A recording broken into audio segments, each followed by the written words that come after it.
Good morning student. आज हम आपके chapter fundamental unit of life में कुछ टाइप्स ऑफ सेल स्टडी करने वाले हैं। ये टाइप जो हैं सेल की प्रोकारियोटिक cell, eukaryotic sales, plant cell और एनिमल सेल्स। सबसे पहले हमने प्रोकारियोटिक सेल्स को स्टडी किया। प्रोकारियोटिक सेल्स में प्रो का means primitive, कार्योटिक is genetic material. सबसे पहले बनने वाले सेल्स को हमने प्रोकारियोटिक सेल्स कहा। उसके बाद due to evolution cells complex होते गए और उसमें बहुत सारी ऑर्गेनेली बनती गई।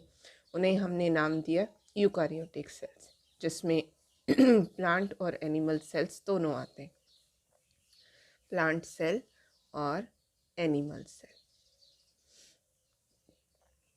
प्रोकारियोटिक सेल्स में मेनली हम बैक्टीरिया को कंसीडर करते हैं। इनके स्ट्रक्चर और इनके फंक्शन हम यहाँ स्टडी करने वाले हैं। प्रोकारियोटिक सेल्स को जब हमने, ये काफ़ी छोटे होते हैं, इनको जब हमने with the help of microscope study किया तो इस तरह का स्ट्रक्चर हमारे सामने। आउटर जो है सेल वॉल प्रेजेंट होती है, उसके बाहर एक जेलेटिनियस कवरिंग होती है जिसे कैप्सिड कहते हैं। प्रोटीन से बनी हुई कवरिंग है, कैप्सिड कहा जाता है। ठीक है, इसके बाहर थ्रेड लाइक स्ट्रक्चर्स प्रेजेंट होते हैं जिन्हें हम फिम्ब्रीज कहते हैं। एक फ्लैजिला प्रेजेंट होता है जो उसके लोकोमोशन में हेल्प करता है। और ये इसका आउटर स्ट्रक्चर, काफ़ी जेल जैसे काफ़ी छोटे स्ट्रक्चर्स डिफरेंट शेप और साइज़ में ये हमें मिलते। इंटरनली अगर हम बात करें प्रोकारियोटिक सेल्स की, तो इसमें कुछ ज़्यादा ऑर्गेनेली नहीं होती। यहाँ पे एक स्ट्रक्चर जो कि मेम्ब्रेन के इनफोल्डिंग्स से बना होता है, जिसे हम मीजोजोम्स कहते हैं, जो ऑक्सीडेशन रिएक्शंस यहाँ करता है, रेस्पिरेशन में इन्वॉल्व होता है। इसका जो जेनेटिक मटेरियल है वो सिंगल और सर्कुलर डीएनए फॉर्म में होता है।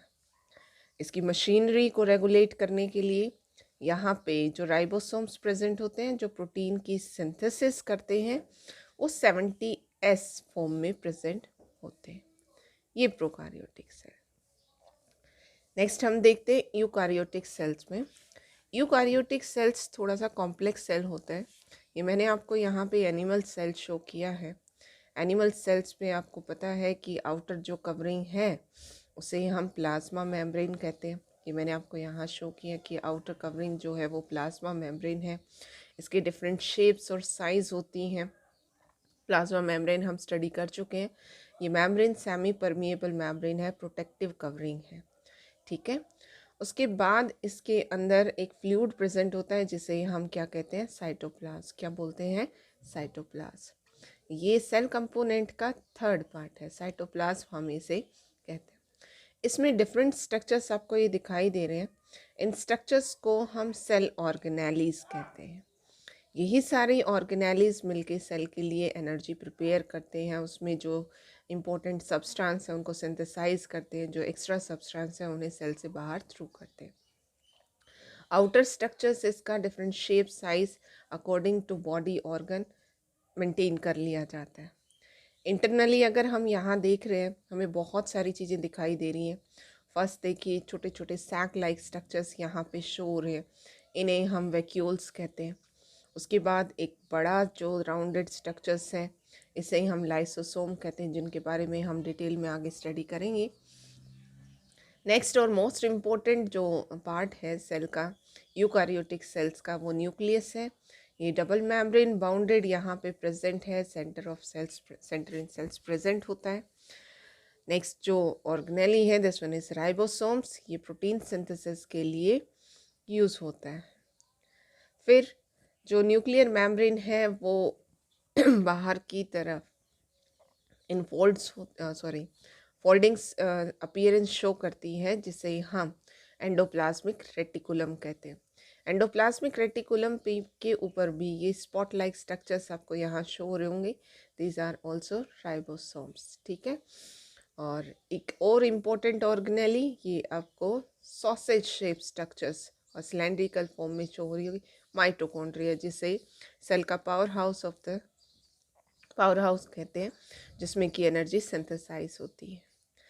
प्लाज्मा मेम्ब्रेन के पास भी एक इनफोल्डिंग स्ट्रक्चर्स इस तरह से स्ट्रक्चर्स प्रेजेंट हैं. This one is called smooth endoplasmic reticulum, जो काफ़ी कॉम्प्लेक्स जो लिपिड्स हैं उनकी सिंथेसिस में हेल्प करती है. एक और आपको stacks like inflated stacks like structures show हो रहे होंगे, जिसे हम गोल्जाई बॉडी कहते हैं. तो ये दो स्ट्रक्चर्स हम यहाँ पे देखते हैं जो हमें आगे फर्दर स्टडी में हेल्प करें. प्रोकार्योटिक सेल्स और यूकार्योटिक सेल्स. सबसे पहले जो सेल्स बने उन्हें हम प्रोकार्योटिक सेल्स करें, प्रिमिटिव सेल्स के नाम से भी हम इन्हें जानते हैं. यूकार्योटिक सेल्स को हम कॉम्प्लेक्स सेल और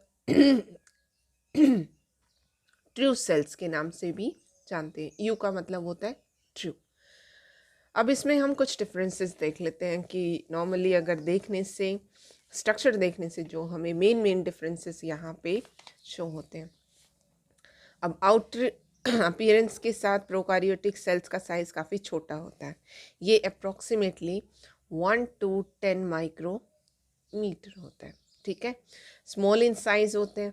अब यूकार्योटिक सेल्स को अगर हम यहाँ देख रहे हैं, ये लार्ज इन साइज हैं, तो लार्ज इन साइज में 5 to 100 माइक्रोमीटर तक इनका साइज होता है. लेकिन फिर भी ये काफ़ी छोटे हैं. With the help of microscope हम इन्हें देखते हैं. Eukaryotic cells mainly unicellular cells हैं, और प्रोकार्योटिक सेल्स यूनिसेलुलर सेल्स हैं, और यूकार्योटिक सेल्स में यूनी और मल्टी सेलुलर दोनों कंडीशंस आती. नेक्स्ट है कि यहाँ पे प्रोकार्योटिक सेल्स के अंदर न्यूक्लियस एब्सेंट होता है. न्यूक्लियस एब्सेंट की जो न्यूक्लियर मेम्ब्रेन है वो जेनेटिक मटेरियल के बाहर प्रेजेंट नहीं होती. ठीक है, यहाँ ये जो डीएनए है दिस वन इज सिंगल और सर्कुलर फॉर्म में प्रेजेंट होता है. एक ही क्रोमोसोम है, सिंगल है, सर्कुलर है. ये प्लाज्मा मेम्ब्रेन के पास में प्रेजेंट होता है. और इस तरह के स्ट्रक्चर्स को जो नेक्ड डीएनए है इसे हम न्यूक्लियोइड कहते हैं. तो यहाँ न्यूक्लियस एब्सेंट है, देयर इज न्यूक्लियस प्रेजेंट.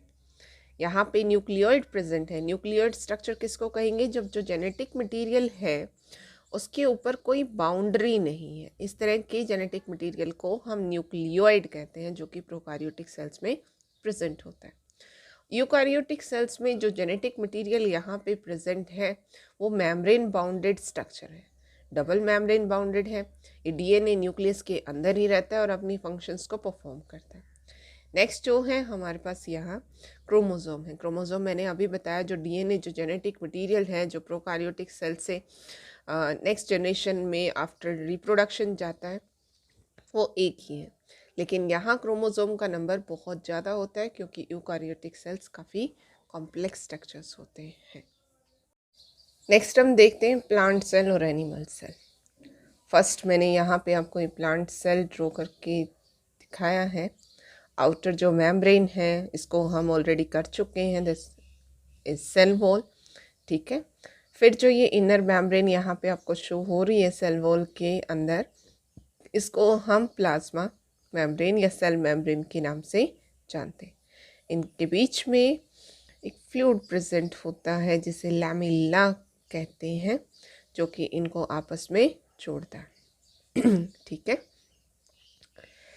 तो यहाँ पे ये चीज़ें जो कि दोनों सेल्स में बराबर प्रेजेंट होती हैं. माइटोकॉन्ड्रिया प्लांट सेल्स में प्रेजेंट है, न्यूक्लियस सिचुएटेड है, राइबोसोम्स हैं, एंडोप्लाज्मिक रेटिकुलम है. ठीक है, और इसके साथ ये आपका लाइसोसोम है, यहाँ पे लाइसोसोम. गोल्जाई बॉडीज प्रेजेंट हैं, और ये क्लोरोप्लास्ट प्रेजेंट है, साइटोप्लाज्म. और एक सबसे बड़ी बात जो डिस्टिंक्ट करता है प्लांट सेल्स को एनिमल सेल से, लार्ज वैक्यूल प्रेजेंट होता है. क्या होता है? Large vacuole. प्लांट का 70 to 80% जो पार्ट है प्लांट सेल का वो ये वैक्यूल कवर करता है. मोस्टली जो एंजाइमेटिक रिएक्शंस हैं, ऑक्सीडेटिव रिएक्शंस हैं, जो भी सेल के लिए मेटाबॉलिक एक्टिविटीज़ को एनर्जी प्रोवाइड करने के लिए रिएक्शंस होती हैं, वो सारी की सारी इस वैक्यूल के अंदर होती है. दूसरी तरफ हमारे पास एनिमल सेल है, जो मैंने अभी पीछे भी डिस्कस किया था. स्फेरिकल शेप में प्रेजेंट है, बाहर प्लाज्मा मेम्ब्रेन प्रेजेंट है, ठीक है। माइटोकॉन्ड्रिया है, सेंट्रियोल है, राइबोसोम्स हैं और माइटोकॉन्ड्रिया हैं, वेसिकल्स हैं, स्मूथ एंडोप्लाज्मिक रेटिकुलम है, साइटोप्लाज्म, और ये दोनों आपको शो होते हैं। नेक्स्ट अब दोनों स्ट्रक्चर्स को देखते हुए हम यहाँ पे डिफरेंसेस देखेंगे। डिफरेंसेस स्ट्रक्चर्स के बेसिस पे अगर हम देखें तो जो प्लांट सेल है उसका साइज़ काफ़ी बड़ा है, ठीक है। ये as comparative to animal cell काफ़ी बड़ा होता है, तो लार्ज है प्लांट सेल हमारा। और दूसरा, अगर आप यहाँ पे देख रहे हो, आपको क्या दिखाई दे रहा है कि ये जो वॉक्यूल है, ठीक है, ये काफ़ी बड़ा है प्लांट सेल के अंदर। और यहाँ जो छोटे छोटे वेसिकल्स और ये जो स्ट्रक्चर आपको दिखाई दे रहे हैं, ये बहुत कम होते हैं तो छोटे हैं साइज़ में। ये हमारे पास डिफरेंस है। और आउटर अगर अपीयरेंस हम देखें, बाहर की तरफ ये सेल वॉल प्रेजेंट है, लेकिन एनिमल सेल्स पे तो सिर्फ प्लाज्मा मेम्ब्रेन ही प्रेजेंट है। नेक्स्ट कि एक अदर ऑर्गेनेली है जो प्लांट सेल्स को एनिमल सेल्स से अलग करती है, जिसे हम क्लोरोप्लास्ट कहते हैं, ठीक है। क्लोरोप्लास्ट जो है प्लास्टिड का पार्ट है, जो कि प्लांट को फूड प्रिपेयर में हेल्प करता है। एनिमल सेल्स हीट्रोट्रॉफिक एनिमल्स जो हैं वो हीट्रोट्रॉफिक होते हैं, उनके सेल्स में कोई प्लास्टिड प्रेजेंट नहीं होता। और सबसे मेन डिफरेंस कि न्यूक्लियस के बाहर एक सिलेंड्रिकल फॉर्म में स्ट्रक्चर्स प्रेजेंट होता है, जिसे हम कहते हैं सेंट्रियो। ये एनिमल सेल में प्रेजेंट होता है, प्लांट सेल में नहीं होता। ये जो ऑर्गेनेली है वो सेल डिवीज़न में हेल्प करती है, जो कि एनिमल सेल्स में प्रेजेंट होता है, ठीक है। नेक्स्ट यहाँ मैंने आपको डिफरेंस लिखे हैं कि जो प्लांट सेल है वो लार्ज है, उसमें सेल वॉल प्रेजेंट है, लार्ज वैक्यूल प्रेजेंट है, प्लास्टिड प्रेजेंट है, सेंट्रोसोम एब्सेंट। ओके, नेक्स्ट देखते हैं कि जो यहाँ पे है एनिमल सेल्स के अंदर, एनिमल सेल में स्मॉल है, सेल वॉल एब्सेंट है, स्मॉल वैक्यूल्स प्रेजेंट हैं, प्लास्टिड एब्सेंट है और सेंट्रोसोम प्रेजेंट है, ठीक है। एक और डिफरेंस देखें कि जो ये गोल्जाई बॉडीज प्लांट सेल्स में प्रेजेंट होती हैं, इन्हें हम डिक्टायोसोम कहते हैं। क्या कहते हैं? डिक्टायोसोम, ठीक है।